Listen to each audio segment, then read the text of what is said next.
சத்தியத்திற்குள் அன்பானவர்களே, புதுச்சேரி சத்திய மார்க்க ஆலயத்தில் வாரந்தோறும் ஒவ்வொரு வாரத்தின் முதலாம் நாளிலும் சத்திய மார்க்க ஆராதனை முறைமை நிறைவேற்றப்படுகிறது. சத்திய மார்க்க ஆராதனை முறைமையில் நிறைவேற்றப்படுகிற 3 சத்தியங்கள் மிக முக்கியமானது. 1, சுத்திகரிப்பின் செய்தி. 2, ஆராய்ச்சியின் செய்தி. 3, சத்திய தேவ செய்தி. இந்த 3 செய்திகளையும் யூடியூப் வழியாக உங்களுக்கு வழங்க ஆவியானவரால் வழிநடத்தப்படுகிறோம். இன்றைக்கும் நீங்கள் கேட்கிற இந்த சத்திய செய்தியினை கவனமாக கேளுங்கள். கருத்தாக சத்தியத்தின் ஆழங்களை கண்டுபிடியுங்கள். கேட்கிற சத்தியத்தின் அடிப்படையிலே உணர்ந்து அதை உங்களுடைய தனிப்பட்ட குடும்ப பொது ஊழிய வாழ்க்கையிலே கைகொண்டு வாழ்வதற்கு சத்திய தேவனுக்குள் வார்த்தைக்குள் பிரயாசப்படுங்கள். சத்திய தேவன் தாமே உங்கள் ஒவ்வொருவரையும் ஆசீர்வதிப்பாராக. இந்த சத்திய செய்தியை கேட்பதோடு மாத்திரமல்ல, ஒவ்வொரு செய்திக்கும் உங்களுடைய லைக் எங்களுக்கு ரொம்ப முக்கியமாக இருக்கிறது. அதுபோல உங்களுடைய கமெண்ட்ஸ் எங்களுக்கு தேவையாக இருக்கிறது. மேலும் இந்த சேனல் உங்களுடைய பயனுக்காக ஆரம்பிக்கப்பட்டிருக்கிறபடியால் சத்திய மார்க்க ஆலயம் புதுச்சேரி என்கிற இந்த சேனலுக்கு உங்களுடைய ஆதரவை தாருங்கள். சப்ஸ்கிரைப் செய்யுங்கள். சத்திய தேவனுக்கு மகிமை உண்டாவதாக. ஆமென். சத்தியத்திற்குள் அன்பானவர்களே, சத்திய மார்க்க ஆராதனை முறைமையில் முதல் பகுதியிலே 2 சத்தியத்தின் வழியாக அவற்றை அனுசரித்து சுத்தத்தையும், 2வது பகுதியிலே 3 சத்தியத்தை அனுசரித்து அவற்றின் வழியாக சுத்தத்தின் மேல் பரிசுத்தத்தையும் நாம் ஆசீர்வாதமாக நன்மையாக பெற்றுக்கொள்ள பரிசுத்த ஆவியானவர் நம்மை வழிநடத்தி இருக்கிறார்.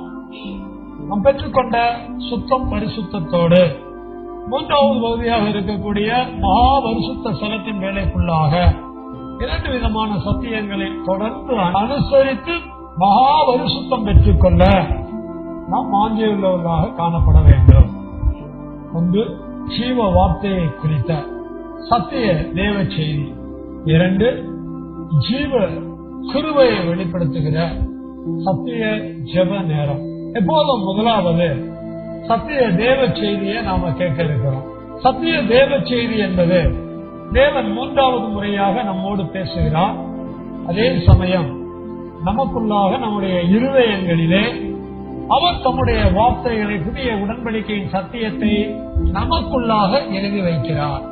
தேவன் தம்முடைய வார்த்தைகளை நமக்குள்ள எழுதுவதனுடைய பயன் என்னவென்றால், நாம் குற்றமற்ற வாழ்க்கையை நடத்த முடியும், நாம் தேவ ஜனங்களாக வாழ்ந்திருக்க முடியும், அவர் நமக்கு சொந்த தெய்வமாக இருக்கிறார்.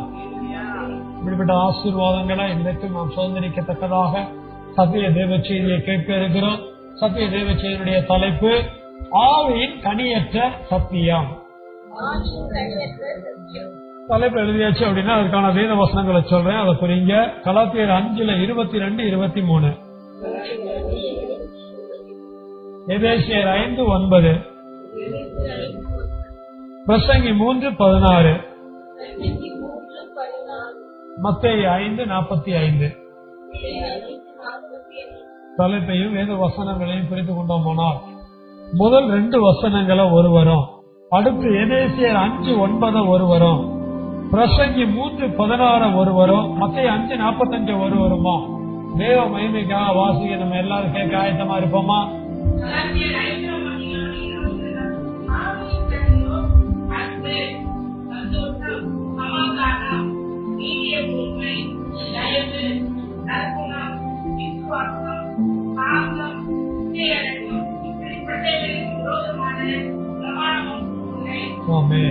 வாசிக்கப்பட்ட 2 வசனங்களுக்குள் ஆவியின் கனி 9 சத்தியமாக எழுதப்பட்டிருக்கிறது.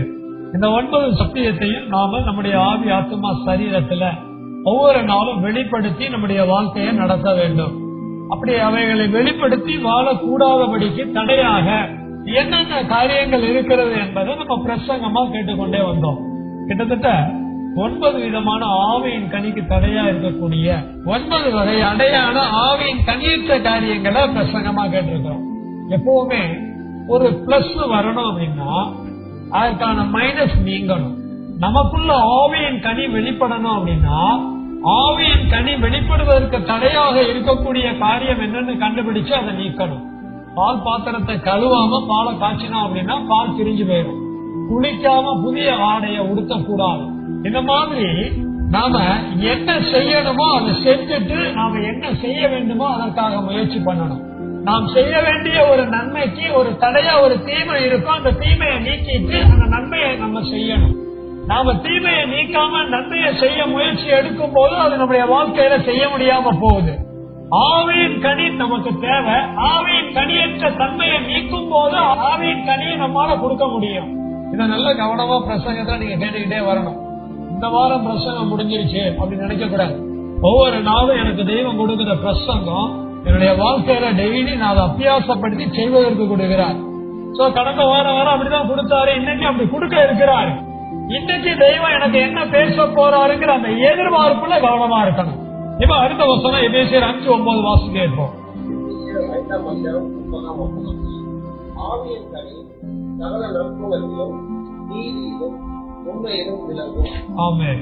வாசிக்கப்பட்டதான இந்த வசனத்துல சகல நற்குணம் இருக்கு. அது நம்ம முந்தின 2 வசனங்கள்ல பார்த்த கனிதான் இருக்கா இல்லையா? அங்க நற்குணம் விசுவாசத்துக்கு முன்னால இருக்குல்ல, அதனால இந்த கனி அங்க எழுதி இருக்கிற கனியை தான் குறிக்கிறது. அடுத்தபடியா என்ன எழுதப்பட்டிருக்கு அப்படின்னா நீதிங்கிற ஒரு கனி எழுதப்பட்டிருக்கு. ஆவியின் கனியில ஒன்றுதான் நீதி. இந்த நீதிங்கிற கனியை நம்முடைய வாழ்க்கையில ஆவி ஆத்மா சரீரத்துல வெளிப்படுத்தி வாழ்க்கையை நடத்தணும். இந்த கனியை நாம வெளிப்படுத்த கூடாதபடிக்கு இதற்கும் தடையா இருக்கிற காரியம் ஆவியின் கனியற்ற தன்மை என்னங்கிறத அடுத்த 2 வசனங்களை ஒவ்வொருத்தரா வாசிக்க கேட்போமா?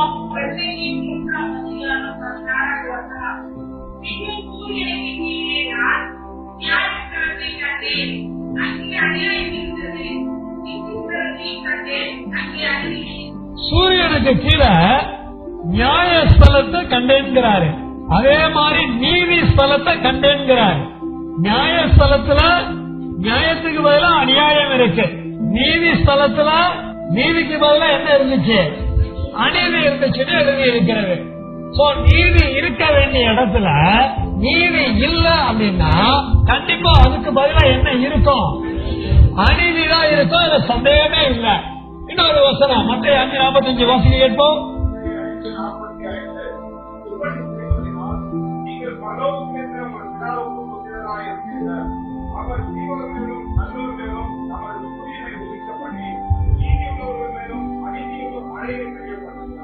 இப்படி செய்வதினால் அது என்னன்னு முந்தின வசனங்களை படிச்சு பாருங்க. இப்ப அதை நம்ம விலைக்கு சொல்ல நமக்கு நேரம் இல்லை.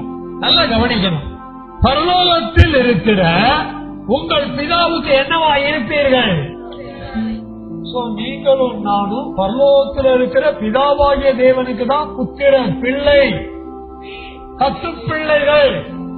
இயேசுவுக்கு பிள்ளைகள் அல்ல. நம்ம யாருக்குதான் பிள்ளைகள்? பிதாவாகிய தேவனுக்கு பிள்ளைகள். பரலோகத்தில் இருக்கக்கூடிய பிதாவாகிய தேவன் இந்த உலகத்துக்குன்னு ஒரு சூரியனை வச்சிருக்கிறார். இந்த உலகத்துக்காக சூரியனை உதிக்க பண்றாரு. இந்த உலகத்துல தீயோரும் இருக்கிறாங்க, நல்லோரும் இருக்கிறாங்க. தீயோருக்காக சூரியனை உதிக்க பண்ணாம இருக்கிறதில்ல, நல்லோருக்காக மட்டும் சூரியனை உதிக்க பண்ணுகிறதில்ல. தீயோருக்கும் சூரியனை உதிக்க பண்றாரு, நல்லோருக்கும் சூரியனை உதிக்க பண்றாரு. அதே மாதிரி இந்த உலகத்துல மழையை பெய்ய பண்ணுகிறார். மழையை யாருக்காக மட்டும் பெய்ய பண்றதில்ல, நீதி உள்ளவங்களுக்காக மட்டும் பெய்ய பண்றதில்ல, அநீதி உள்ளவர்களுக்காகவும் மழையை பெய்ய பண்ணுகிறார். இந்த பூமியில நீதி உள்ளவர்களும் இருக்கிறாங்க, அநீதி உள்ளவர்களும் இருக்கிறாங்க. இது இன்னொரு வகையான காரியம். ஆனால் நீதி உள்ளவர்கள், நீதியை செலுத்த வேண்டியவர்கள், நீதியாக வாழ வேண்டியவர்கள் நீதிக்கு பதிலாக எதை கொடுத்து வாழ்ந்துவிடக் கூடாது. அநீதி உள்ளவர்களாக அநீதியை செலுத்தி அநீதியை கொடுத்து தன்னுடைய வாழ்க்கையை நடத்திவிடக் கூடாது. ஹோல் பைபிள்ல பழைய ஏற்பாடாக இருக்கட்டும் புதிய ஏற்பாடாக இருக்கட்டும், நீதி வருது அப்படின்னா ஒண்ணு அந்த வசனத்துல இல்ல மேல இல்ல கீழே எழுதப்பட்டிருக்கிற வசனத்துல முந்தின அதிகாரம் பிந்தின அதிகாரங்கள்ல நீங்க கவனிச்சீங்கன்னா நீதிக்கு எதிராக வர்ற வார்த்தை என்னதான்? அநீதி. சோ உங்களால என்னாலையும் தேவனுடைய ராஜ்யத்துல நீதியா வாழ முடியாம போகுது அப்படின்னா அதுக்கு தடை அநீதி. இப்ப உப தலைப்பு எழுதுவோம், நீதிக்கு தடையான அநீதி. உப தலைப்பு எழுதியாச்சு அப்படின்னா அதுக்கான வசனங்களை சொல்றேன், குறிங்க. எசேக்கியேல் 18:26, 2 தெசலோனிக்கேயர் 2:11, யாக்கோபு 3:6, ரோமர் 6:13, 1 பேதுரு 3:18. அடுத்த வசனம் சங்கீதம் 92:14. அடுத்த வசனம் சங்கீதம் 92:15. கடைசியா எழுதிக்கங்க சங்கீதம் 1ஆம் அதிகாரம் 1 முதல் 3. எல்லாரும் கண்களை மூடுவோமா? சத்திய தேவ செய்தியை கேட்க ஆயத்தமான மனநிலையில இருக்கிறோமா? சத்திய தேவன் நம்முடைய இருதயங்களுடைய வார்த்தை எழுத வேண்டாமா?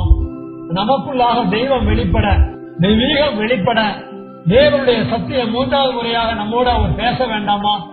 கண்களை மூடி செபிக்க ஒப்பு கொடுப்போம். சத்திய தோப்பனே, சத்திய குமாரனே, சத்திய ஆவியானவரே, உங்களுடைய உன்னதமான நாமத்திற்கு குடா கோடி அல்லேலூயா, குடா கோடி ஓசியானா, குடா கோடி ஸ்தோத்திரா. ஒவ்வொரு முறையும் ஜீவ வார்த்தைகளை, புதிய உடன்படிக்கையின் சத்தியங்களை எங்க இருதயங்களை எழுதி கொண்டு வருகிறீரே. இதுவரைக்கும் நீர் எழுதின சத்தியங்களுக்காக, வேத வசனங்களுக்காக, வெளிப்பாடுகளுக்காக கூடாடி நன்றி நன்றி நன்றி நன்றி செலுத்துகிறோம். இன்றைக்கும் சத்திய தேவ செய்தியில உம்முடைய சித்தம் வெளிப்பட, உம்முடைய ராஜரீகத்துக்காக, உம்முடைய ஆலய அதிகார வல்லமைக்காக உண்மையே தொழுது சேவிக்கிறோம். சேஷமாக தெய்வமே, ஆவியின் கனியாக இருக்கக்கூடிய, நீதிக்கு தடையாக இருக்கக்கூடிய அநீதி எங்களிடத்தில் இருக்கிறதா என்பதை கண்டறிய என்னிலும் எங்களிலும் எழுதி வைக்க சத்திய தேவ செய்தி எங்களோடு பேசும்படி செய்கிறோம். எங்களோடு பேசுகிற சத்திய தேவ செய்தியை நாங்கள் வகையறுக்க, எங்களுக்குள் இருக்கிற அநீதியை பகுத்தறிய 4:12 ஒப்பு கொடுக்கிறோம். சத்திய இயேசுவின் நாமத்தில் சத்திய ஆவியான துணையோடு செவிகிறோம். சத்தியம் உள்ள பிதாவே, ஆமென் ஆமென். சத்திய வார்த்தையாகிய பிதா, குமாரன், பரிசுத்த ஆவியானவராய் இருக்கிற தெய்வீக நாமத்திற்கு சகல துதியும் கனமும் மகிமையும் உண்டாவதாக. ஆமென். பிதாவாகிய தேவனுடைய இரக்கமும், குமாரனாகிய இயேசு கிறிஸ்துவினுடைய கிருபையும், பரிசுத்த ஆவியானவருடைய சமாதானமும் தேவனுடைய வார்த்தையினால் நமக்குள் பூரணமாய் இருப்பதாக. ஆமென். சத்தியத்திற்குள் அன்பானவர்களே, சத்திய மார்க்கத்தாராக, சத்திய தேவனுடைய புதிய ஏற்பாட்டு ராஜ்யத்திலே சத்திய தேவனுடைய புத்திரர்களாக, புத்திரிகளாக நாம் இருக்கிறோம். நீங்களும் நானும் பரலோகத்தில் இருக்கிற சத்திய தேவனுடைய பிதாவினுடைய பிள்ளைகளாக, புத்திரர்களாக, புத்திரிகளாக ஜீவிக்க வேண்டுமானால் நம்மிடத்தில் ஆவியின் கனியானது வெளிப்பட வேண்டும். ஆவியின் கனியில் ஒன்றுதான் நீதி.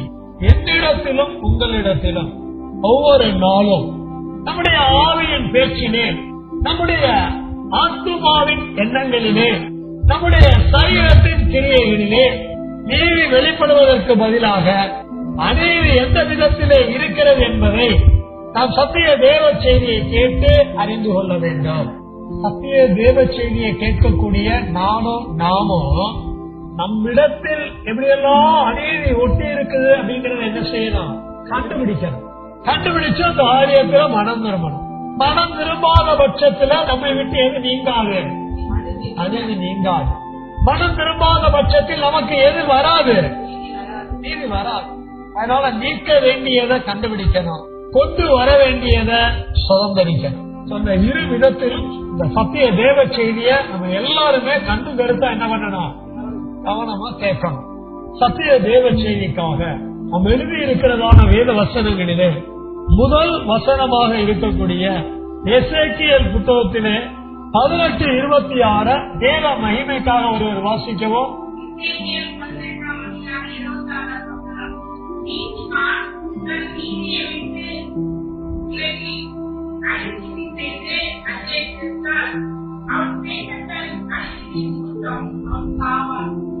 தேவனுக்கு மகிமை உண்டாவதாக. பழைய ஏற்பாட்டு புத்தகத்துல எசேக்கியேல் புத்தகம் இருக்கு. எசேக்கியேல் புத்தகத்துல 18:26 தான் நம்ம வாசிக்க கேட்டிருக்கிறோம். அதுல மிக முக்கியமான ஒரு கேரக்டர் எழுதி இருக்கு. என்ன கேரக்டரு? நீதிமான். இது பழைய ஏற்பாட்டு நீதிமான பற்றி எழுதி இருக்கு. நீங்களும் நானும் என்ன ஏற்பாட்டு நீதிமான்? புதிய ஏற்பாட்டு நீதிமான். பழைய ஏற்பாட்டு நீதிமான் யாரை குறிக்குது? இஸ்ரவேல் ஜனங்களை குறிக்குது. புதிய ஏற்பாட்டு நீதிமான் சகல ஜாதிகளுக்குள்ளும் இருந்தும் வருகிற கர்த்தராகிய இயேசு கிறிஸ்துவினுடைய ஜீவனால் கழுவப்பட்ட நீங்களும் நானும் ஒவ்வொருத்தரும் புதிய ஏற்பாட்டு நீதிமான். நீதிமானாக ஆக்கப்பட்டதான நாம் நீதியை உடையவர்களாக இருக்கிறோம். நீதியை உடையவர்களாக நாம் இருக்கிறோம் என்றால், நீதியை உடைய நீதிமான்களாக நாம் இருக்கிறோம் என்றால், நம்முடைய வாழ்க்கையிலே, நம்முடைய ஆவியிலே, ஆத்மாவிலே, சரீரத்திலே அந்த நீதியை வெளிப்படுத்தி வாழக்கூடிய நீதிமான்களாக வாழ வேண்டும். ஒருவேளை நம்ம நீதிமான ஆக்கப்பட்டு நீதியை வெளிப்படுத்தி வாழ வேண்டிய இடத்துல அநீதியை செய்யக்கூடியவர்களா, அநீதியை வெளிப்படுத்தக்கூடியவர்களா, அநீதியுள்ள வாழ்க்கையை வாழக்கூடியவர்களா இருந்தோம் அப்படின்னா, இயேசுவின் ஜீவனால் நீதிமானா நீதியை உடையவர்களா மாறினதற்கு என்ன இல்லாம போயிடும்? அர்த்தமே இல்லாம போய்விடும். பழைய ஏற்பாட்டிலே எழுதி வச்சிருக்கிறார் பாருங்களேன். நீதிமான் எதை விட்டுறக்கூடாது? நீதியை விட்டுட்டா கண்டிப்பா என்ன செய்ய நேரிடும்? அநீதி செய்ய நேரிடும். அநீதியா வாழக்கூடும்.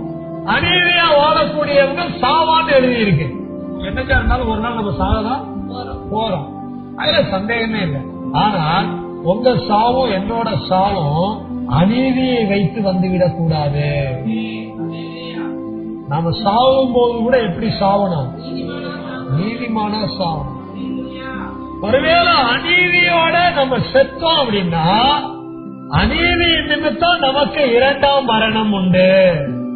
அநீதி நிமித்தம் நமக்கு என்ன வந்துடும்? 2ஆம் மரணம் என்பது நித்திய மரணத்தை குறிக்கிறது. அநீதி ஒருவனை நித்திய சாவுக்குள்ளாக கொண்டு போகும். தேவ பிள்ளைகள் அநீதிய நடப்பித்து அநீதியா வாழ்ந்து நித்திய மரணத்துக்குள்ள போகக்கூடாது. நீங்களும் நானும் நித்திய மரணத்தை அடையக்கூடாது, நித்திய ஆட்சியை அடையக்கூடாது, நித்திய தண்டனையை பெறக்கூடாது, நித்திய சாவுக்குள்ள போகக்கூடாது. அதனால நமக்கிட்ட அநீதி இருக்குதாங்கிறத என்ன பண்ண போறோம்? கண்டுபிடிச்சு அதை நம்மை விட்டு எடுத்து போட போறோம். அநீதியா வாழ்ந்திருந்தோம் அப்படின்னா அதுக்கு மனம் திரும்ப போறோம். இனி ஒரு காலம் அநீதியா வாழாம இருப்பதற்குரிய பிரயாசத்தை, நீதி உள்ள வாழ்க்கையை வாழ்கிற நீதிமான வாழ ஒப்பு கொடுக்க போறோம். அடுத்த வேத வசனம் 2ஆம் அதிகாரம் 11ஆம் வசனம். ஆகையால் சத்தியத்தை விசுவாசியாமல் அநீதியில் பிரியப்படுகிற யாவரும் ஆக்கினைக்குள்ளாகப்படும்படிக்கு. வாசிக்கப்பட்ட வசனத்துல அநீதிங்கிற வார்த்தை இருக்கா இல்லையா? இருக்குது. தெசலோனிக்கேயருக்கு எழுதின 2ஆம் நிருபத்துல அந்த சபை ஜனங்களை குறிச்சு இப்படி சொல்றாரு. அநீதியில பிரியப்படுகிற யாவருக்கும் என்ன இருக்குங்கிறாரு? ஆக்கின தீர்ப்பு. சபைக்குள்ள உங்களை என்னை தெய்வம் நீதிமான ஆக்கி வச்சிருக்கிறாரு. நீதிக்குரிய ஜனங்களா வாழ விரும்புறாரு. நீதிய பேச்சில வெளிப்படுத்தணும், நீதிய எண்ணங்கள்ல வச்சிருக்கணும், நீதிய கிரியைகள்ல சரீரத்துல நடப்பிக்கணும்னு விரும்புறாரு.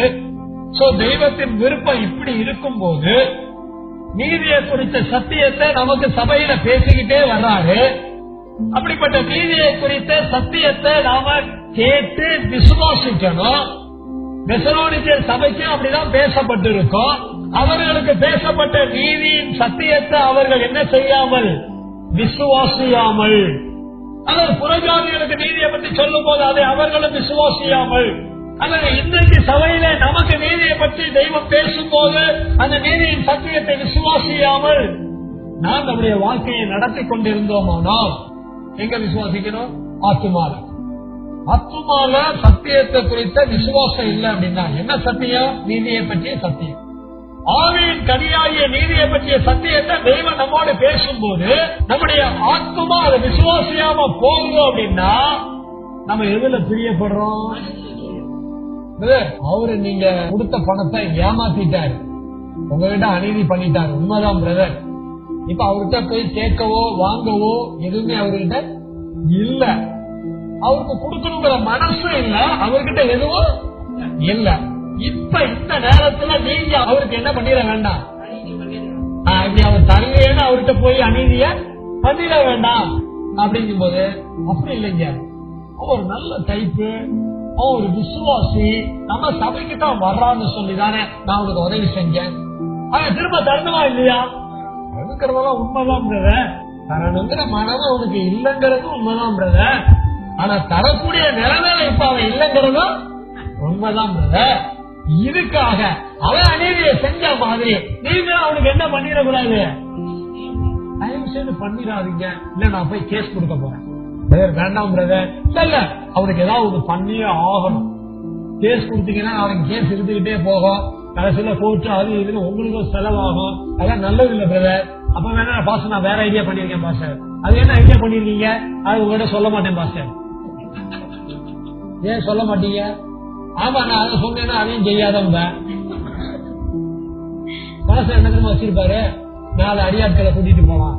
கூட்டிட்டு போய் என்ன பண்ணிடுறது, ஒண்ணு காசை வாங்குறது, இல்லன்னா உயிரை எடுக்கிறது. ஏதோ நம்மளால முடிஞ்ச புண்ணியம். அநீதி சத்தியத்தை விசுவாசிக்காம எதை பிரியப்படுறது? நம்ம ஒருத்தர்கிட்ட நீதியா நடக்கணுமா அநீதியா நடக்கணுமா? நம்ம கிட்ட ஒருத்தர் நீதியா நடந்தாலும் நம்ம கிட்ட ஒருத்தர் அநீதியா நடந்தாலும் நான் நீதியாகத்தான் நடக்க வேண்டும். அதுதான் ரகசியம். என்னால நீதியா நடக்கக்கூடிய அளவுக்கு நான் நீதியா நடக்கணுங்க, என்னால நீதியா நடக்கக்கூடிய அளவுக்கு முடியாம போகுது அப்படின்னா என் ஆத்மால பிரச்சனை இருக்கு. என் ஆத்மால என்ன பிரச்சனை இருக்குது அப்படின்னா என் ஆத்மா ஒண்ணு மேல பிரியமா இருக்கு. என் ஆத்மா எது மேல பிரியமா இருக்கு அப்படின்னா அது அநீதி மேல பிரியமா இருக்கு.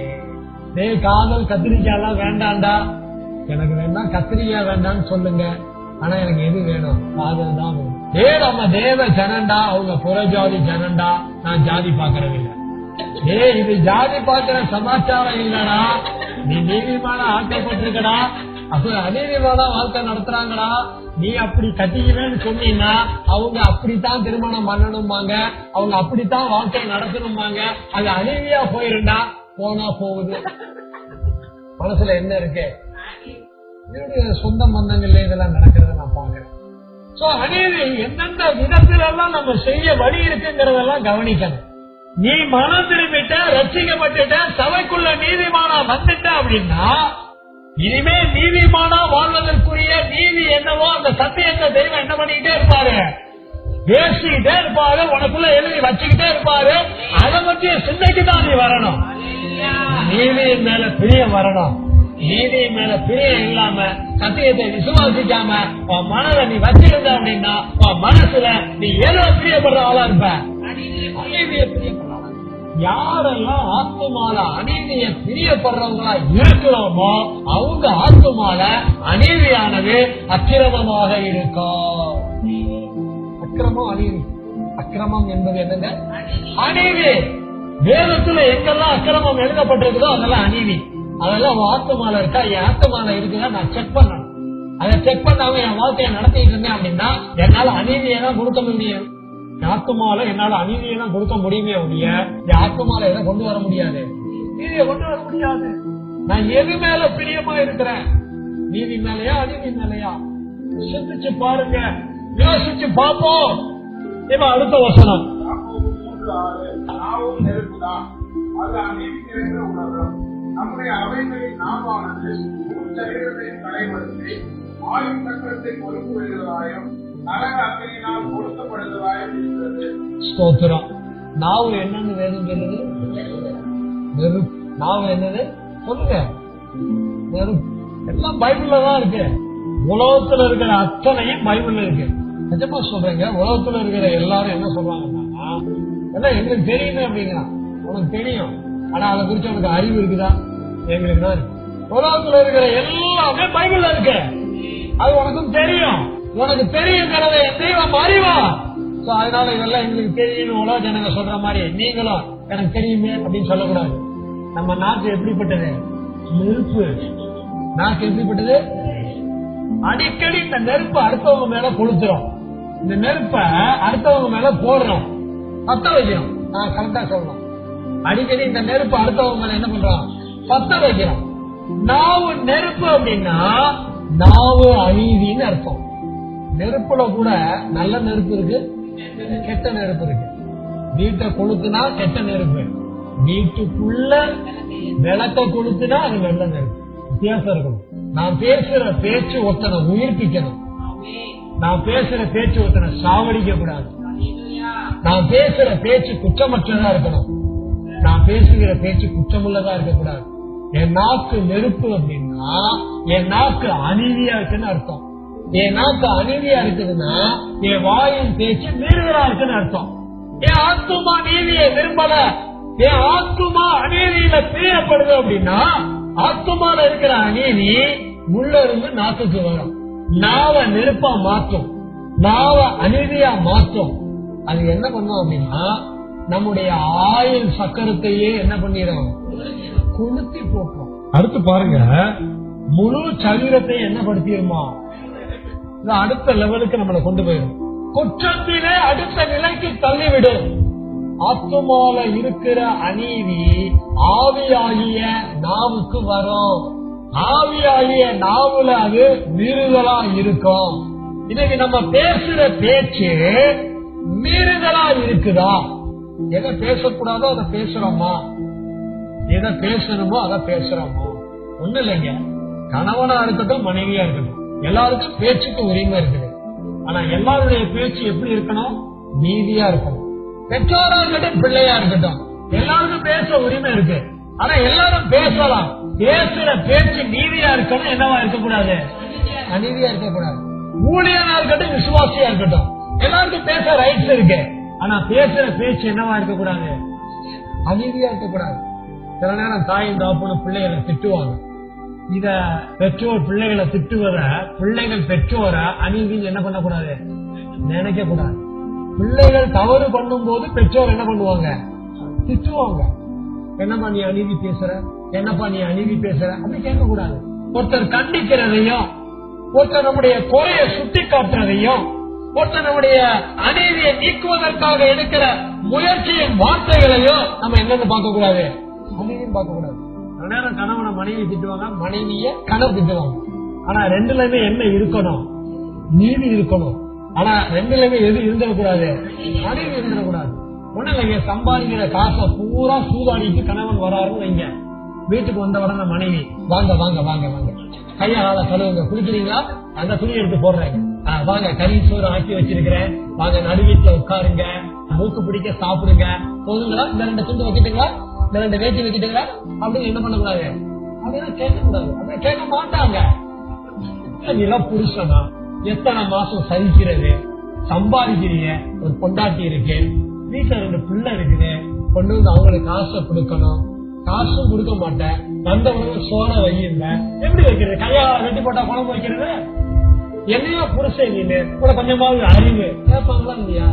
இப்படி கேட்டா தவறு இல்லை. இந்த மாதிரி நேரத்துல புருஷனுக்கு சொரணை வர்றதுக்கு, புருஷனுக்கு நீதியா நடக்காம இருக்கிறோங்கிறத, நீதியா இல்லாம இருக்கோங்கிறத விளங்குறதுக்கு மனைவி பேசுறது என்ன கிடையாது. ஆனா நல்ல புருஷனா இருப்பான், எல்லா கடமையும் செய்வான், அவன் கிட்ட பொண்டாட்டி பேசுவாங்க. இங்க யாரும் அப்படி கிடையாது. ஊர் உலகத்துல அப்படி நிறைய இருக்கிறாங்க. அவங்க யாரும் நமக்கு வேண்டாம், பேசுவாங்க. இவங்க விரும்புற மாதிரி புருஷன் என்ன பண்ணுவாங்க? நீ எல்லாம் எதுக்கு புருஷனே தெரியல, உன்னையெல்லாம் எதுக்கு கட்டிக்கிட்டே தெரியல, மூக்கால அழுக வேண்டியதா இருக்குது. கம்பெனிய கூட படிச்சவனே கல்யாணம் பண்ணிருக்கலாம். அவன் என்ன கொஞ்சம் குட்டையா இருந்தான், பரவாயில்ல ஏணி வச்சு நம்ம பார்த்து அட்ஜஸ்ட் பண்ணிக்கலாம். என்னத்தான் சொல்றேன், இப்படி எல்லாம் பேசுறது. என்னென்ன பேசுறீங்க? கல்யாணம் 27 வருஷம் இருக்கும் அப்ப பேசுறது. ஏங்க இங்க யாருக்கா 27 வருஷம் இருக்க போகுது? நான் குத்த மதிப்பா சொன்னேன். அப்புறம் அப்படி பேசுறது. அப்படியே இருந்தாலும் என்ன பேசினாருன்னா மூன்றாவாய என்ன பேசுறோம், எதுக்கு பேசுறோம், எப்படி பேசுறோம், எதுவுமே விளங்காத வாழ்க்கையை நடத்திட்டு இருக்கிறோம். நாட்கள் அநீதியை நிறைய வச்சுக்கிட்டு இருக்கிறோம். நம்ம சோகத்துக்காக பிள்ளைகளை போட்டு வதைக்கிறது, பிள்ளைகளை போட்டு கண்டமேனிக்கு பேசுறது, நம்ம விருப்பத்துக்காக. ஒவ்வொரு குடும்பங்களும் ஒவ்வொரு மாதிரி பேச்சு போயிட்டு இருக்கு. குடும்ப பின்னணியில பேச்சு வெளிப்படுமே ஒழிய நம்முடைய வாழ்க்கையில நம்முடைய பேசுகிற பேச்சுல நீதியை நடப்பிக்கக்கூடிய அளவிற்கு நம்முடைய பேச்சுக்கள் வெளிப்படுகிறதாங்கிறத என்ன பண்றது கிடையாது, கவனிக்கிறதே கிடையாது. ஐயோ பேசுகிறது. சில குடும்பங்கள பாருங்கள, மாமனார் மருமகளுக்கு அப்படியே பயந்து பயந்து வாழ்வார். மருமக அப்படி பேசும். சில குடும்பங்கள்ல பாத்தீங்கன்னா மருமகன் அப்படி பேசுவார். நேற்று ஒரு வீடியோ பார்த்தேன், கொடுமை கொடுமைன்னா கொடுமை. அந்த வீடியோல இருக்கிறத நான் கூட நம்ம குரூப்ல அனுப்பி வைக்கலாமான்னு நினைச்சேன். எதுக்கு இந்த கொடுமைன்னு விட்டுட்டேன். நான் புருஷனும் பொண்டாட்டியும் சேர்ந்து அந்த ஆம்பளையுடைய அம்மான்னு நான் நினைக்கிறேன், ரெண்டும் சேர்ந்து அந்த கொடுமைப்படுத்தும் இந்த வயசான தாயார். அவ்வளவு கொடுமை. இதெல்லாம் உலக மக்கள் மத்தியில வேணா நடக்கலாம். ஆனா இதே மாதிரி எங்க நடக்குது? தேவஜனனுடைய வாழ்க்கையில நடக்குது. சபையில வந்து என்ன பண்றது?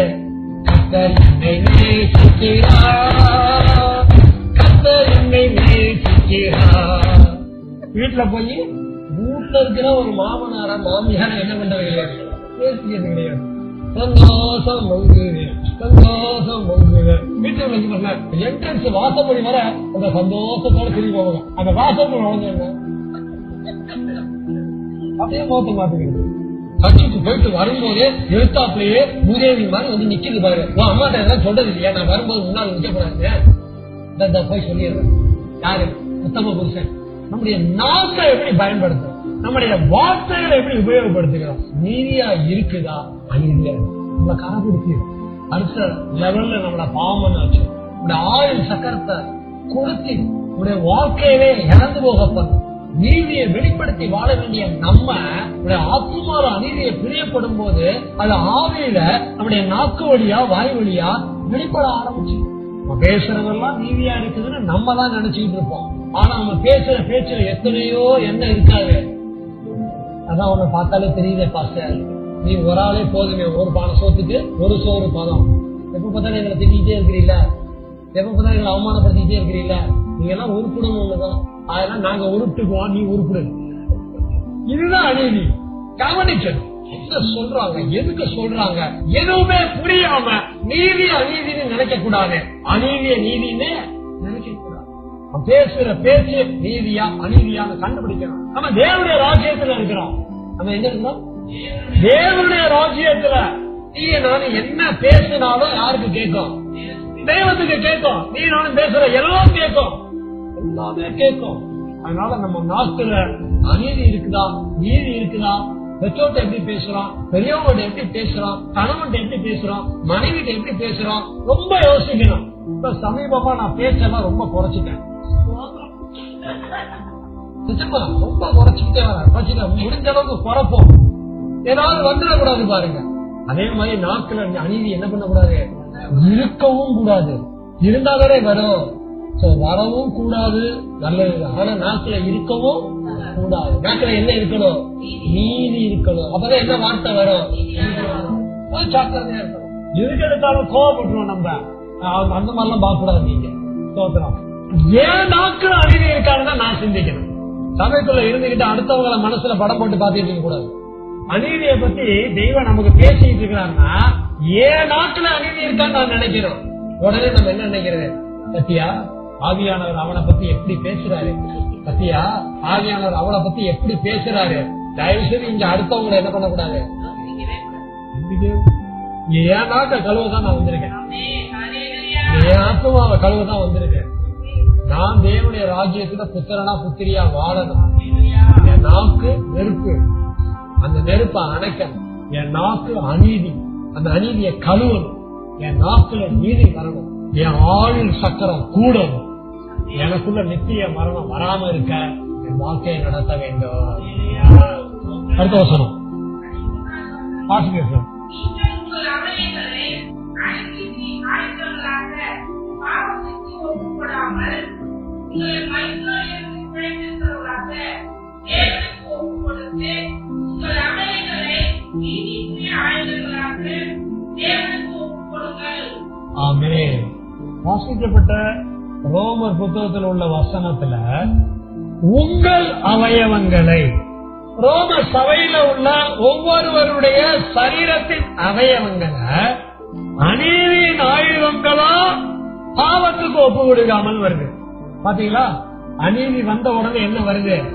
பாவம் வருது. முந்தின வசனம் வாச்சம்ல சரீரத்தை கரப்படுத்தி, சரீரத்தை என்ன படுத்தி? ஆவியில நாக்குல அநீதி இருந்துச்சுன்னா அதன் தொடர்ச்சி சரீரம் கரப்படுத்தப்படும். அப்படின்னா சரீரத்தின் அவயவங்கள்ல அநீதியா பாவம் வரும். சரீரம் கரப்படுறதுன்னா என்னதுங்க? சரீர அவயவங்கள் என்ன வரும்? பாவம் அநீதியா வரும். சோ அநீதிக்கு ஒப்பு கொடுக்காம இருக்கணும், பாவம் செய்யாத வாழ்க்கைய நடத்தணும். நம்ம சரீரம் அநீதியை செய்யாம இருக்கணும்னா, பாவம் இல்லாத ஒரு வாழ்க்கையை நடத்தணும் அப்படின்னா நம்முடைய சரீரத்தின் அவயவங்களை, அது கைகளா இருக்கட்டும் கால்களா இருக்கட்டும், அவைகளை எதற்கு ஒப்பு கொடுக்க வேண்டும்? நீதிக்கு ஒப்பு கொடுக்கும். உள்ள நிறைய ரகசியம் இருக்கு. மரித்தோரிலிருந்து இயேசு கிறிஸ்து கல்வாரி சிலுவையில மரித்தாரா இல்லையா? யாருக்காக மரித்தாரு? இயேசு மரித்தவரு எழுப்பப்பட்டாரா இல்லையா? எழுப்பப்பட்ட இயேசு இப்ப பிழைச்சிருக்கிறாரா இல்லையா? நீங்களும் நானும் இயேசுவோட மரிச்சோம்னா இயேசுவோட எழும்பினவங்களா, இப்ப இயேசுவ போல பிழைச்சிருக்கிறவங்களா, இயேசுவ போல நம்முடைய சரீரத்தின் அவயவங்கள்ல அநீதி இல்லாம நீதி செய்யக்கூடியவர்களா, பாவம் இல்லாதவர்களா வாழ்க்கை நடத்தணுமா இல்லையா? நல்லாதான் பாஸ்டர் பேசுறத கேட்கறதுக்கு நல்லாதான் இருக்கு பாஸ்டர். என் வீட்டுல வந்து 2 நாள் வாழ்ந்து பாரு. நான் வேலை செய்யற இடத்துல நீ வந்து 1 வாரம் வேலை செஞ்சு பாரு.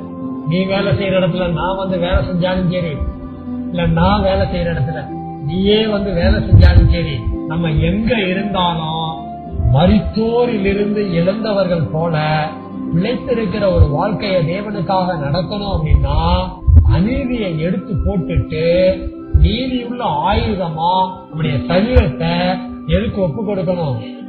யாருக்கு ஒப்பு கொடுக்கணும்? தேவனுக்கு ஒப்பு கொடுக்கணும். விஷயம் என்ன அப்படின்னா, ஆத்துமால அநீதியை பிரியப்பட்டோம் அப்படின்னா, அக்கிரமத்துல பிரியமா இருந்தோம் அப்படின்னா, ஆவியில அநீதிய வெளிப்படுத்துவோம் அல்லது மீறுதலா பேசுவோம்.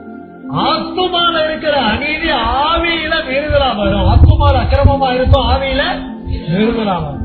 ஆத்தும அக்கிரமமும் ஆத்தும அநீதியின் அக்கிரமமும் ஆவியின் அநீதி மீறுதலும் ஒண்ணு சேரும் போது முடிவா சரீரத்தின் அவயவங்கள்ல அந்த அநீதி வந்து நம்முடைய சரீரத்தை கரைபடுத்த பாவமாக வெளிப்படும். சரீரத்துல அநீதி வெளிப்படும். யோசிங்க, என்ன நினைக்கிறோம், என்ன பேசுறோம், என்ன செய்யறோம்? நீதியா யோசிக்கிறோமா? நீதியா பேசுறோமா? நீதியா செய்யறோமா? ஒரு ரவுண்ட் இப்படி யோசிங்க, இன்னொரு ரவுண்டு அநீதியா யோசிக்கிறோமா? அநீதியா பேசுறோமா? அநீதியா நடக்கிறோமா?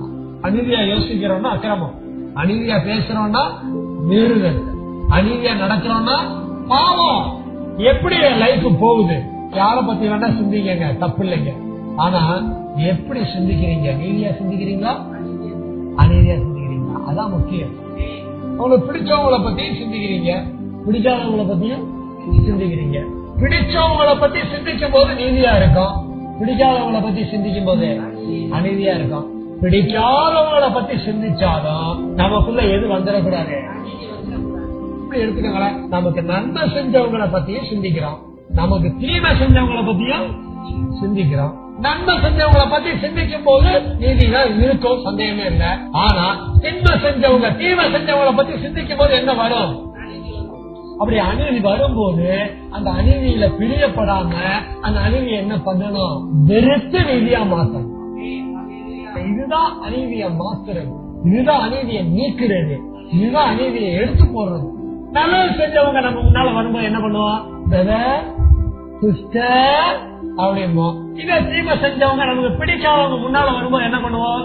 சனிய வந்துருச்சு, சரி என்ன பண்ணி தொலைவோம், ஒரு விரல மட்டும் கொடுத்துட்டு போவோம். மனசுக்குள்ள என்ன தெரியுமா? விரல கொடுக்கும் போதே இப்ப மட்டும் சொன்ன மாதிரி, ஆனா உள்ள வேணுமா கைய விடு, எங்க மனசுங்க இப்ப அசையும், ஆவி பேசும், மறைமுகமா பேசும், கைய குடுத்த வேகத்துல விழுப்பாங்க பாருங்க. அதான் அநீதி. சில பேர் பேசுறா கொடுப்பாங்க பாருங்க, கையை இந்த வாழைக்கா மாதிரி நீட்டுவாங்க, பிடிக்கவே மாட்டாங்க, சும்மா அப்படி நீட்டுவாங்க, அவ்வளவுதான். ஏதோ ஒரு ஆயுதத்தை எடுத்து நீட்டுற மாதிரி. ஒரு பாசம், ஒரு பற்று, ஒரு நீதி இருந்துச்சுன்னா கையை பிடிச்சு என்ன பண்ணுவாங்க. சில பேர் கையை பிடிச்சு ஒடிச்சுடுவாங்க. அப்படியே இருக்கக்கூடாது, கையை பிடிக்கணும், கையை பிடிச்சு உண்மையா வாழ்த்தணும், நாங்க வெளிப்படுத்தணும். அதான் நீதி. தப்பு செஞ்சவங்க யூதாஸே வந்து கட்டி பிடிக்கும் போது ஏசு என்ன செஞ்சாரு? சும்மா தான் இருந்தாரு. வேறா கையா நீ எதுக்கு வந்துருன்னு எனக்கு தெரியும், எல்லாம் கூட வந்து ஜெபம் பண்ணிட்டு இருக்கிற, நீ அவங்க கூட அங்க இருந்து வர்ற, நீ பண்றது இல்லாம கட்டி பிடிக்கிற, கட்டி பிடிச்சா என்ன கொடுக்குற?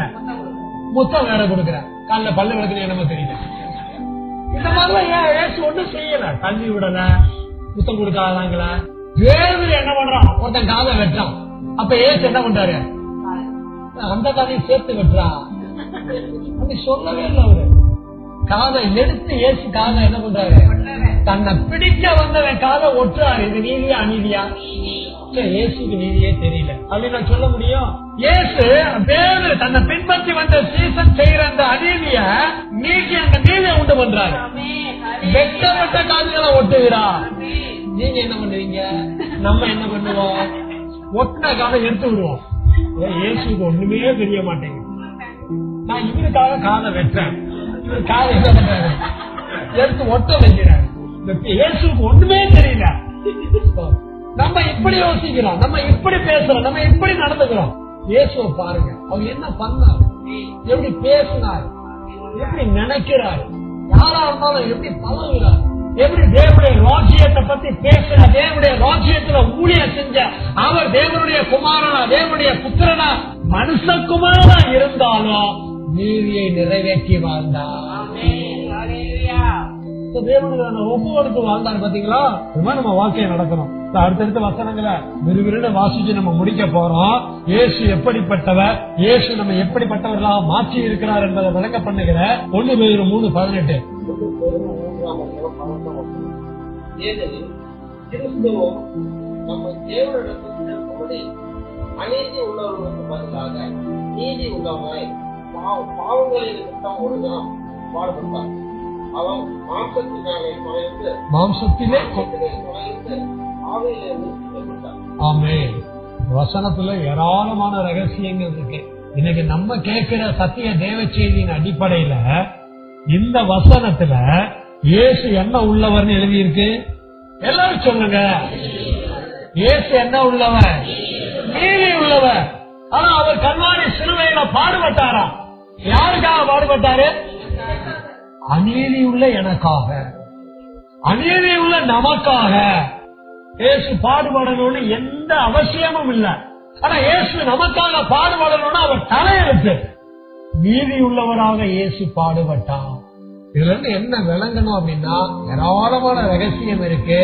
இயேசு என்னுடைய அநீதியை போக்கி என்ன நீதியா மாற்றுவதற்கு அவர் நீதி உள்ளவரா இருந்தும் என்னுடைய அநீதிய குற்றங்களை தன்மேல ஏற்று அவர் பாடுபட்டார். இயேசுவால நான் நீதிமான ஆகிறேன். இயேசுவால நான் நீதிமான ஆகிறதுனால என் வாழ்க்கையில நீதியா வாழ்க்கையை நடத்த வேண்டும். இயேசு என்ன நீதிமானா மாற்றி இருக்கிறதுனால நான் நீதியா வாழ்வதற்கு பதிலாக நான் என்னுடைய வாழ்க்கையில அநீதியாக வாழ்க்கையை நடத்த கூடாது.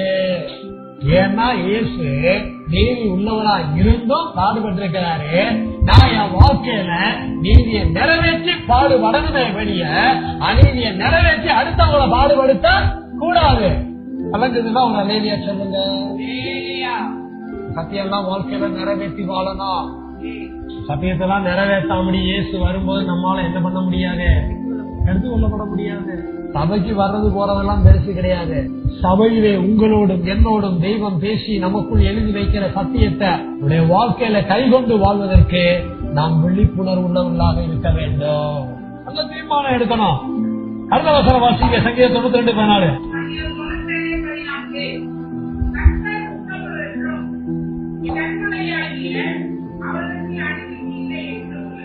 கர்த்தர் உத்தமராங்க. அதே மாதிரி சங்கீதக்காரன் சொல்றான் தெய்வத்தை கண்மலைன்னு. அந்த கண்மலையான தெய்வத்துக்கிட்ட என்ன இல்ல? அநீதி இல்லை என்று விளங்க பண்ணும்படி. கொஞ்சம் என்னை கவனிங்களேன். கர்த்தராகிய இயேசு கண்மலை. கர்த்தராகிய இயேசு யாரு? கண்மலை. அவரிடத்தில் என்ன இல்ல? அநீதி இல்ல. அவர்கிட்ட என்ன இருக்கு? நீதி இருக்கு. அவர்கிட்ட நீதி இருக்குங்கிறத அவருடைய ஜனமாகிய நாமும் விளங்க பண்ணுகிற ஒரு வாழ்க்கையை நடத்த வேண்டும். அவர்கிட்ட அநீதி இல்ல, நீதி இருக்கு. அவருடைய ஜனமா நான் இருக்கிறேன்.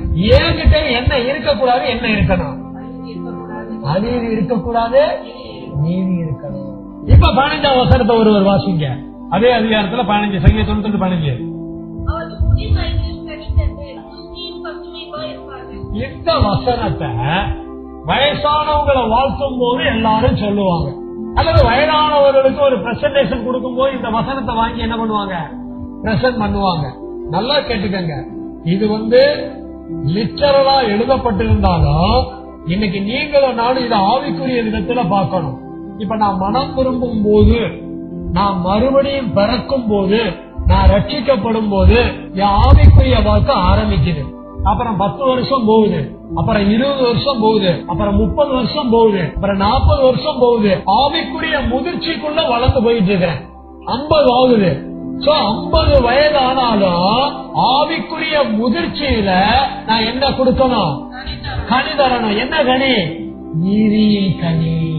இந்த கனி தந்துங்கிறது என்ன கனி? இன்னைக்கு பாருங்க, வயசான அம்மாவா இருப்பாங்க, வயசான ஐயாவா இருப்பாங்க, சபையில பெரிய பொறுப்புல இருப்பாங்க. ஆனா அவங்க வாழ்க்கை எப்படி நடத்துவாங்க? நீதியை நடத்துறாங்க. கர்த்தரை என்ன உள்ளவர்னு விளங்க பண்றது இல்ல, நீதி உள்ளவர்னு விளங்க பண்றது இல்ல. அவரிடத்துல அநீதி இல்லை என்பதை விளங்க பண்ணும்படி இவங்க அநீதி செய்யாம என்ன நடத்துறது இல்ல, வாழ்க்கையை நடத்துறது இல்ல. கவனமா கேளுங்க. என்னுடைய கர்த்தர் நீதி உள்ளவர், அவரிடத்திலே அநீதி இல்லை. நான் ரட்சிக்கப்பட்ட நாள் முதல் எத்தனை வருஷம் ஆனாலும் என்னுடைய வாழ்க்கையின் மரண வரியந்தோ நானும் அவரை போல அநீதி இல்லாம அவர் நீதி உள்ளவராக இருக்கிறார் என்பதை விளங்க பண்ணும்படி நீதியுள்ள வாழ்க்கை நடத்த என்னுடைய ஆவி ஆத்துமா சரீரத்தில் இருக்கிற அநீதியை நீக்கி போடுவேன். சொல்றதெல்லாம் நல்லாதான் இருக்கு பாஸ்டர், ஆனா இதெல்லாம் நடக்குமா பாஸ்டர்? நடக்கும். என்ன செஞ்சா நடக்கும்? சங்கீதம் 1ஆம் அதிகாரத்துல 1, 2, 3வது வசனத்தை எல்லாரும் எடுக்கலாமா? சங்கீதம் 1ஆம் அதிகாரம் எல்லாரும் எடுத்தாச்சுங்களா? எல்லாரும் எடுத்தாச்சுன்னா சேர்ந்து ஒரு அல்லேலூயா சொல்லுவோம். எல்லாரும் சேர்ந்து வாசிப்போம். துன்மார்க்கருடைய ஆலோசனையில் நடவாமல், பாவியுடைய வழியில் இல்லாமல், அறியாதக்காரர் உட்காரும் இடத்தில் உட்காராமல், கர்த்தருடைய வேதத்தில் பிரியமாயிருந்து இரவும் பகலும் அவருடைய வேதத்தில் தியானமாய் இருக்கிற மனுஷன் பாக்கியவான். அவன் நீர்க்கால்களின் ஓரமாய் நடப்பட்டு தன் காலத்தில் தன் கனியை தந்து இலையுதிராது இருக்கிற மரத்தை போலிருப்பான். அவன் செய்வதெல்லாம் வாய்க்கும். தன் காலத்தில் தன் கனியை, தன் காலம் வருகிறது. கவனிச்சீங்களா? நீங்க ரட்சிக்கப்பட்டு உள்ள வந்த காலமா இருக்கட்டும், உள்ள 10 வருஷம் ஆன காலமா இருக்கட்டும், 20 வருஷம் ஆன காலமா இருக்கட்டும், ஏன் எத்தனை வருஷம் வேணாலும் ஆகட்டும், எல்லா காலத்திலும் நான் கனியை கொடுக்க இரவும் பகலும் கர்த்தருடைய வேதத்திலே நான் தியானமாய் இருக்க வேண்டும். அல்லேலூயா. பாஸ்டர், எங்களுக்கெல்லாம் வேற வேலை இல்லையா பாஸ்டர்? நாங்க சாப்பிடணுமா இல்லையா? நாங்க தூங்கணுமா இல்லையா? நாங்க வேலை செய்யணுமா இல்லையா? செய்யுங்க. காலையில நேரம் கிடைக்குதா தியானம் பண்ணுங்க, மதியானம் நேரம் கிடைக்குதா தியானம் பண்ணுங்க, ராத்திரி நேரம் கிடைக்குதா தியானம் பண்ணுங்க. ராச்சாமத்துல திடீர்னு முழிப்பு வந்துருச்சு, தூக்கமே வரலையா, தேவ சமூகத்துல உட்காந்து என்ன பண்ணுங்க? தியானம் பண்ணுங்க. எப்பப்பெல்லாம் இரவும் பகலும் எப்பப்பெல்லாம் நேரம் கிடைக்குதோ அப்பெல்லாம் தேவ சமூகத்துல உட்கார்ந்து என்கிட்ட ஆவி ஆத்மா சரீரத்துல அநீதி நீங்கணும், ஏன் ஆவி ஆத்மா சரீரத்துல என்ன வரணும், நீதி வரணும் அப்படின்னு நீதியை எடுத்து வச்சு தியானம் பண்ணுங்க. உங்க காலத்துல உங்க ஆத்மா ஆவி சரீரத்துல என்ன கொண்டு வர முடியும்? நீதியின் கனியை கொடுத்து முதிர் வயதிலும் பசுமையாக வாழ முடியும். சத்தியம் விளங்குச்சுன்னா ஒரு அலேலியா சொல்லுங்க, ஒரு ஓசியானா சொல்லுங்க, ஒரு ஸ்தோத்திரம் சொல்லுங்க. எல்லாரும் எழுந்து நின்று நாம கேட்ட சத்தியத்தை உடைய வாழ்க்கையில நிறைவேற்ற நான் மனம் திரும்ப வேண்டிய காரியம் என்ன, நான் தீர்மானம் எடுக்க வேண்டிய காரியம் என்னன்னு சொல்லி எனக்கு உனக்கு ஆவியானவரேன்னு சொல்லி கேட்க நாம தேவ சமூகத்துல எல்லாரும் அனுமதிக்கலாமா? எல்லாருடைய சிந்தையும் இன்னைக்கு கேட்ட சத்தியம் என் வாழ்க்கையில நிறைவேறக்கூடிய நல்ல ஒரு மனம் திரும்பல் உண்டாகுங்கிற நினைவா இருக்கணும். எல்லாரும் கண்களை மூடுவோம், எல்லாரும் கண்களை மூடுவோம். எல்லாரும் கேட்ட சத்தியத்தை ஒவ்வொரு வசனமா அப்படியே கொண்டு வருவோமா? நீதிமான் தன் நீதியை விட்டு அநீதி செய்தால் அவன் செய்த அநீதி நிமித்தம் அவன் சாவார் என்று எழுதி இருக்கிறது. உங்களையும் என்னையும் தெய்வம் அவருடைய ராஜ்யத்துல நீங்களும் நானும் அநீதி உள்ளவர்களா இருக்கும் போதும் உங்களுக்காக எனக்காக நீதி உள்ளவரா இருந்த இயேசு நம்முடைய அநீதியெல்லாம் தன் மேல ஏற்றுத்தானே, நமக்காக பாடுபட்டு நமக்காக மரித்து அவருடைய குற்றமற்ற நீதியுள்ள ஜீவனை கொடுத்து அந்த நீதியுள்ள ஜீவனால கழுவி நீதிமான மாற்றினாரே சபைக்குள்ள வச்சிருக்கிறாரு. சபையில இருக்கிற நீங்களும் நானும் நீதிமானா இருக்கிறோமே, தேவனுடைய ராஜ்யத்துல நீதியை செய்ய வேண்டிய நீதிமானா இருக்கிறோமே. நீதியை விட்டுட்டோமா, அநீதியை செய்யறோமா? அதுக்கு காரணம் என்னன்னு பார்த்தோம் அப்படின்னா சபைக்குள்ள வந்த பிறகு என் தெய்வம் நீதியை குறித்து ஒவ்வொரு முறையும் பேசிக்கிட்டே வந்திருப்பாரு. அந்த நீதி ஆகிய சத்தியத்தை நான் விசுவாசிக்காம அதற்கு பதிலாக என் ஆத்மாவில அக்கிரமத்தை பிரியப்படக்கூடிய மனதை உடையவனா நான் இருக்கிறேனா, நாம இருக்கிறோமா, என்ன உணர்த்த ஆவியானவர்னு சொல்லி கேட்க வேண்டாமா? ஆத்மா எப்படி இருக்கு? அநீதியில பிரியப்படுதா? நாவும் நெருப்புதான். அது அநீதி நிறைந்த உலகம். அது முழு சரீரத்தையும் கரைபடுத்தி ஆயுள் சக்கரத்தை ஆயுஷ் நாட்களை அது கொளுத்தி போய்கிறதா இருக்குன்னு சொல்லி எழுதி இருக்கிறது. அது என் ஆக்கினைக்குள்ளாக கொண்டு போகும்னு சொல்லி எழுதி இருக்கிறது. என் நாக்குல அநீதி இருக்கலாம். அநீதியை நான் பிரியப்படுறதுனாலதான் என் நாக்குல இருந்து அநீதியான வார்த்தைகளை வெளிப்படுத்தி மற்றவங்க கிட்ட பேசிக்கிட்டு இருக்கிறேன். இந்த மீறுதலுக்காக நாம வருத்தப்பட வேண்டாமா? மனம் திரும்ப வேண்டாமா? குற்றம் உணர்த்தப்பட வேண்டாமா? என் ஆத்துமால அநீதி அக்கிரமமா இருந்து என் ஆவியில அது மீறுதலா வெளிப்பட்டு தொடர்ந்து என்னுடைய சரீரத்தை கரப்படுத்தக்கூடிய அளவிற்கு என்னுடைய சரீரத்தின் அவயவங்கள் கைகளும் கால்களும் அநீதி உள்ளதா? அநீதிக்கு அடிமையாதானே ஒப்பு கொடுத்திருக்கு. எனக்காக இயேசு மரித்தார். மரித்து பிழைத்திருக்கிற இயேசுவை போல நானும் கிறிஸ்துவுக்குள் மரித்து பிழைத்திருக்கிற நீதியுள்ள வாழ்க்கையை நடத்த என் தேவனுக்கு என்னுடைய சரீரத்தின் அவயவங்களை நீதியா ஒப்பு கொடுக்க மனம் விரும்புறேனா? என் சரீரத்துல வெளிப்பட்ட அநீதிக்காக எல்லாம் குற்ற உணர்வை பெறுகிறேனா? எச்சரிக்கையா என் வாழ்க்கையை நடத்தணும். வேதம் சொல்லுது, கர்த்தரை உத்தமர்னு சொல்லுது. அவரிடத்துல அநீதி இல்ல, கண்மலையின் இடத்துல அநீதி இல்லைன்னு சொல்லுது. என் வாழ்க்கையை எப்படி விலக பண்ணி வாழ்ந்து கொண்டு இருக்கிறேன்? பிசாசு கிட்டதான அநீதி இருக்குது. அவன் தானே பொய்யனா இருக்கிறான். அவனுடைய அநீதியை விலக பண்ண என் வாழ்க்கையை தேவனுடைய ராஜ்யத்துல வாழ்வது நல்லதா? அது நல்லதல்லவே, அது பொல்லாததுதானே.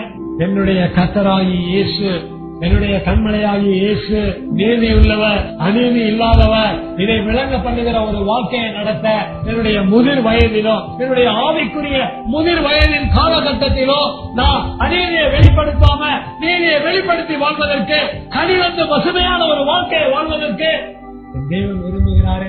ஒருவேளை இதுவரை நான் அநீதியை வெளிப்படுத்தி நீதியை வெளிப்படுத்தாம அநீதி உள்ள வாழ்க்கைய, நீதிக்கு தடையான ஒரு வாழ்க்கைய நடத்தி இருந்தேன் அப்படின்னா நான் மனம் திரும்புகிறேன். இனி நீதியுள்ள வாழ்க்கையை வாழ நான் ஒப்பு கொடுக்கிறேன். கர்த்தருடைய வேதத்துல இரவும் பகலும் தியானமா இருக்கிற மனுஷன் பாக்கியவான் எழுதி இருக்கிறது. அவன் தன் காலத்துல கொடுக்க வேண்டிய கனியை கொடுப்பான்னு எழுதி இருக்கிறத. என்னுடைய ஒவ்வொரு நாளும், என்னுடைய ஒவ்வொரு காலகட்டங்களிலும் நான் நீதியின் கனியை கொடுத்து வாழ, பாக்கியம் உள்ள ஜனமா வாழ சங்கீதம் 1:1, 1:2, 1:3 என் வாழ்க்கையில கடைபிடிக்க நான் இன்னைக்கு மனம் திரும்புறேன் தெய்வமே சொல்லலாமா?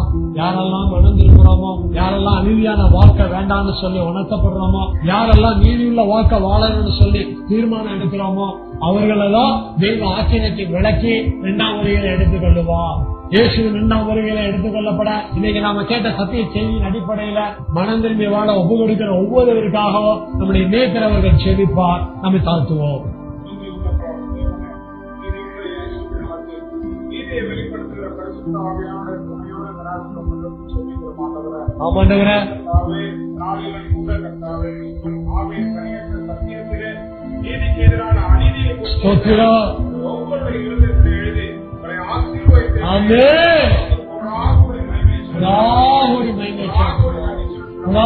நன்றி சொல்லி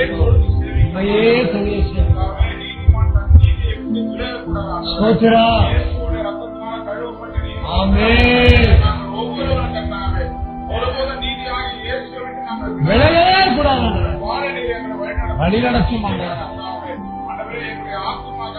ஒருபோது அநீதியில பிரியமார்கள் ஸ்தோத்திரா ஸ்தோத்திரா காரியங்களுடைய ஆத்மாவை வரும்பொழுது ஸ்தோத்திரா. ஆமென் ஆமென். ஜெபிக்கிறோம்.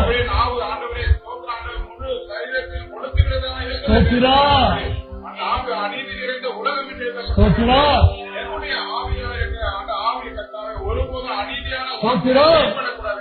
ஆமாண்டவரே, என்னுடைய தனிப்பட்ட குடும்ப வேலை ஊழிய வாழ்க்கையில நீதியான வார்த்தைகளை வெளிப்படுத்தி கர்த்தாவே ஸ்தோத்திரமான நீதியை ஆண்டவரே பேசக்கூடிய கிருபையில நம்முடைய சரீரத்தை கர்த்தாவே பாவத்தினால பாவம் மூலமாக வருகிற அநீதி ஆமாண்டவரே வெளிப்படாதபடிக்கு வெளிப்படத்தக்கதாக தேவனுக்கு நீதியில் ஆயுதங்களாக ஒப்பு கொடுக்கிறோம். நாங்கள் ஆராதிக்கிற தேவன் நாங்கள் நீதி உள்ளவராக இயேசு கிறிஸ்து நீதி உள்ளவராக இருக்கிறார். அநீதியை நீக்குவதற்காக சரீரத்தை ஒப்பு கொடுத்த தேவன் வாழ்க்கையில் கர்த்தாவே கல்வாரி சிலுவை நாங்கள் நினைத்து விலகி வாழ ஒப்பு கொடுக்கிறோம். எடுக்க முடியாது ஒவ்வொருவரும் கர்த்தாவே நீதியின் கனி வந்த ஆண்டவரே மகிமை கொடுத்த எடுக்க முடியாது ஆலோசனை நடவாதபடி வழி இல்லாதபடி பாராதபடிக்கு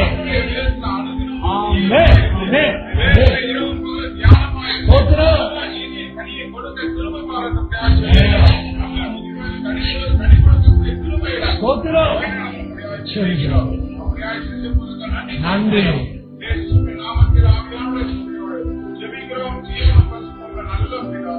ஆமென் ஆமென்.